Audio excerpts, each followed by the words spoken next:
अस्सलाम वालेकुम dear students. तो स्टूडेंट्स, जैसा कि आप जानते हैं कि हमने टेंस सीरीज शुरू की हुई है, तो आज हम अपना फ्यूचर टेंस करेंगे और फ्यूचर के चारों टेंस करेंगे बिल्कुल आसान और सादा जुबान में और आपको समझ आने वाले तरीके के मुताबिक करेंगे कि कॉमन स्टूडेंट भी इसको समझ सके। तो आइए शुरू करते हैं।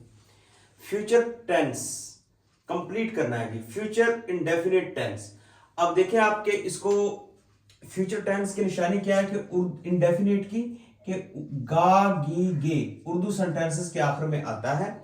और इसको करने का तरीका यह होता है कि आई और वही के साथ शेल और बाकी सब के साथ विल आता है।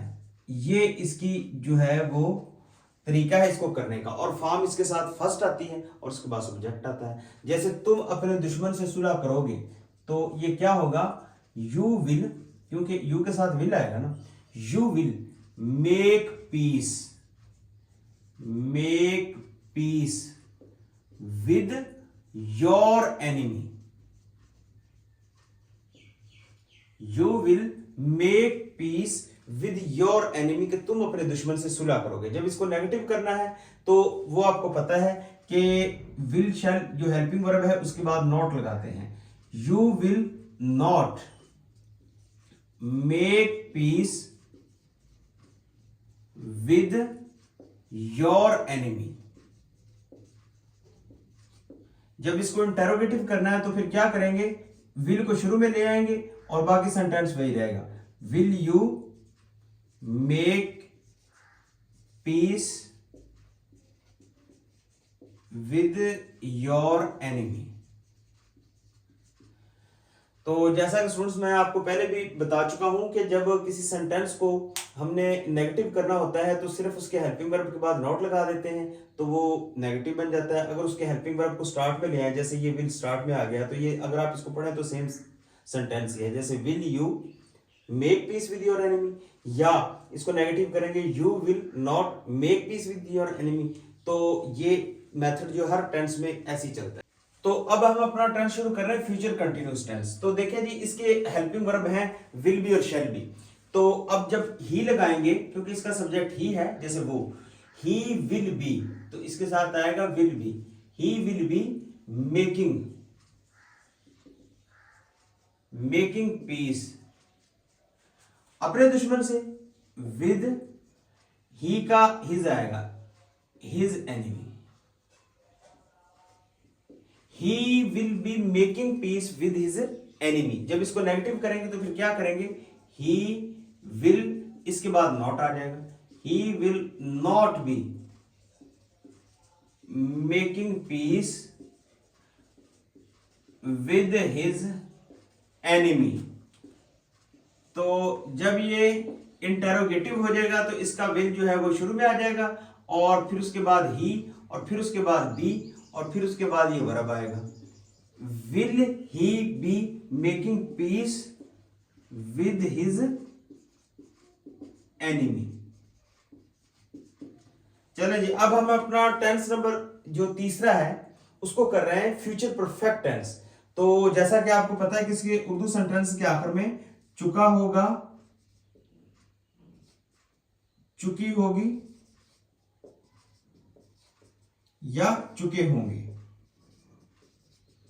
या इसके साथ अलिफ होगा भी, अलिफ होगा, छोटी ये होगी, बड़ी ये होंगे। तो ये इसके साथ हम लगाएंगे। जैसे वो अपने दुश्मन से सुलह कर चुका होगा, ही विल हैव। एक बात आपने ज़हन में रखनी है कि ये तीसरा टेंस है तो इसका जो हेल्पिंग वर्ब है वो विल हैव और शैल हैव है। He will have made peace. अब मेक की तीसरी फॉर्म है, थर्ड फॉर्म है made. He will have made peace with his enemy. वो अपने दुश्मन से सुलह नहीं कर चुका होगा तो ये किस तरह करेंगे, ही will not have made peace with his enemy.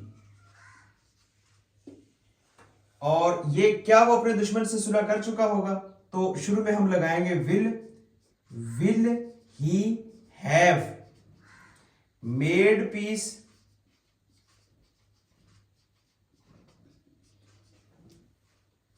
With his enemy. चलें जी, ये भी अब हमारा जो है वो परफेक्ट टेंस भी कंप्लीट हो गया। अब हम करते हैं जी फ्यूचर परफेक्ट कंटिन्यूअस टेंस। जैसे वो कई महीनों से अपने दुश्मन से सुलह कर रहा होगा, तो शुरू में हम लगाएंगे ही, और इसका एक बात आपने जहन में रखनी कि इसके अब हेल्पिंग वर्ब है विल हैव बीन और शैल हैव बीन, तो इसका साथ हेल्पिंग वर्ब आएगा will have been. He will have been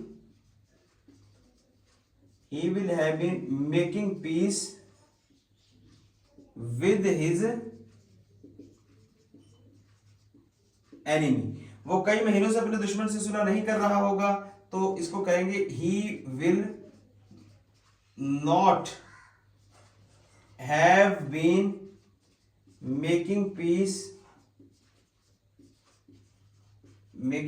with his enemy. तो अब ये जो इंटरोगेटिव सेंटेंस है उसको किस तरह करेंगे कि उसका जो विल और शैल शुरू में आएगा, बाकी सेंटेंस इसी तरह होगा। क्या वो कई महीनों से अपने दुश्मन से सुलह कर रहा होगा? Will he have been making peace with